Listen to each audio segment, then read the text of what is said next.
Major साहब और एक एसपी साहब बैठे हुए थे। मेजर साहब बोले हमारे सेना के जवान बड़े साहसी होते हैं। एसपी बोला जी हमारे पुलिस के सिपाही ज्यादा साहसी होते हैं। मेजर बोला देखा नहीं कारगिल में हमारे जवानों ने क्या जलवा किया।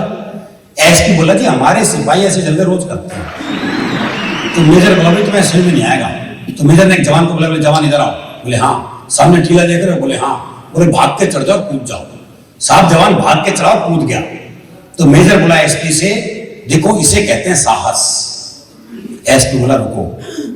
उन्होंने अपने सिपाही को बोला सिपाही इधर आओ। बोले हाँ। सामने टीला देख रहे हो? बोले हाँ।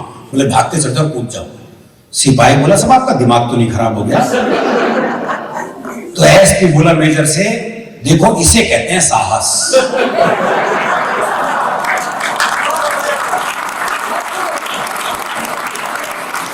हर जगह का साहस अलग अलग है। ये जब मुशर्रफ जी अपने आप पाकिस्तान के राष्ट्रपति बन गए थे, अपने आप ही बने जब लोग किसने बनाया? चुनाव भी लड़ा तो भाई अकेला ही उम्मीदवार था। तो भाई ने अपने फोटो वाला डाक टिकट जारी कर दिया पाकिस्तान में। तो डाक टिकट बिक नहीं रहा था।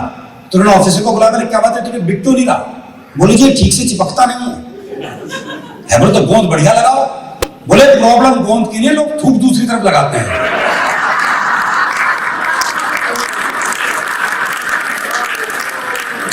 युद्ध जैसी स्थिति से हासिल करता आपको सुनाता हूं। सीमा पर जैसे ही छिड़ी लड़ाई, देशभक्ति की भावना सब में उमड़ आई। कुर्बानी का कुछ ऐसा चढ़ा जुनून कि घायल सैनिकों को सभी देने लगे अपना अपना खून। नेता हो या व्यापारी, कवि हो या भिखारी, खिलाड़ी हो या संगीतकार, अध्यापक हो या बेरोजगार, तरह तरह के लोगों का जब घायल सैनिकों में खून चढ़ा तो सबका प्रभाव अलग अलग पड़ा। एक भिखारी का खून जब सैनिक के शरीर में गरमाया तो दुश्मन का गिरेबान पकड़ के गिड़गिड़ाया, जरा इस तरफ भी ध्यान दे दे, जरा इस तरफ भी ध्यान दे दे, दे दे ऊपर वाले के नाम पे अपनी जान दे दे। इतना कहकर जैसे उसने जान ली, दूसरे दुश्मन ने उसकी नियत फौरन पहचान ली। वो वापस नियंत्रण रेखा की तरफ भाग चला। हमारा सैनिक बोला जो दे उसका भी भला, जो ना दे उसका भी भला। कवि का खून चढ़वाए सैनिक ने, ये कवि बड़ा खतरनाक होता है। वो एक दिन में हवाई जहाज में बैठा था, एक सज्जन बराबर बैठे थे, उन्होंने पूछ लिया आप क्या करते हैं? मैंने कहा मैं कवि हूं। मैंने पलट के पूछ लिया और आप? बोला जी मैं बहरा हूं।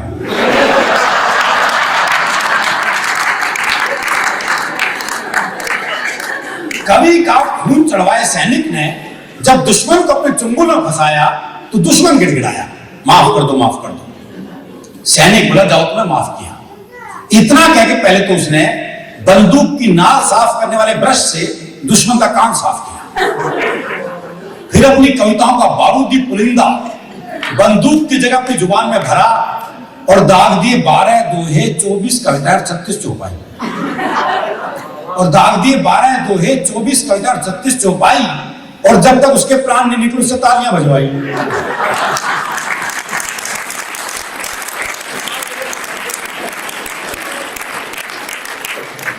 एक फिल्म अभिनेता का खून चढ़े सैनिक से अफसर ने का निशाना लगा। सैनिक बोला पहले कैमरामैन बुलाओ और लाइट जलवाओ। अफसर बोला लाइट जलवा के मरवाएगा? तो सैनिक बोला मुझे मरने का डर मत दिखाओ, ये काम मैं पहले भी कर चुका हूं। अब से पहले 15 फिल्मों में 50 बार मर चुका हूं। अफसर चौका 15 फिल्मों में 50 बार? ऐसा तूने क्या करा था? सैनिक बोला क्यों, रीटेक में क्या तेरा बाप मरा था? फिल्मोनिया से ग्रस्त व्यक्ति के खून ने और कमाल दिखाया। फिल्मोनिया से ग्रस्त व्यक्ति के खून ने और कमाल दिखाया। आगे बढ़ते दुश्मन को देखते ही चिल्लाया, जानी तुम्हारे पांव देखे बहुत गंदे हैं, इन वादियों में घिन आएगी, इन्हें हमारी जमीन पर मत रखना, जमीन मैली हो जाएगी। हमारी जमीन पर मत रखना, जमीन मैली हो जाएगी। तो शिक्षा व्यवस्था पर एक मैन, एक सैनिक का बहुत ही मजबूत था कांधा। एक सैनिक का बहुत ही मजबूत था कांधा। उसने 4 दुश्मनों का गट्ठर सा बांधा, उठाया, पीठ पर लटकाया और सारे युद्ध क्षेत्र का नक्शा बदल दिया। जब वो 5वें दुश्मन को एक हाथ में पानी की बोतल की तरह लटका कर चल दिया। सब हैरान परेशान, खा गए गच्चा। लेकिन ये किस्सा है सच्चा, क्योंकि उस सैनिक को खून देकर आया था एक स्कूल का बच्चा।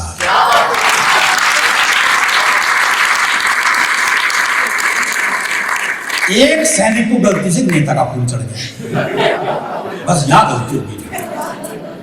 एक सैनिक को गलती से नेता का खून चढ़ गया, ठीक होते हुए फ्रंट की बजाय दिल्ली की तरफ बढ़ गया। उसे फ्रंट पर जाने के लिए समझाया तो भरमनाया, मेरी तो तबीयत खराब हो गई, तुम फ्रंट की बात कर रहे हो, उधर चुनाव की अधिसूचना जारी हो गई। खैर उसे फ्रंट का सही मतलब समझाया गया और सीधा कारगिल भिजवाया गया। वहां तोपों को देखते उसका कलेजा हिला। अच्छा, यही हो बोफोर्स तो, जिसका कमीशन मुझे आज तक नहीं मिला।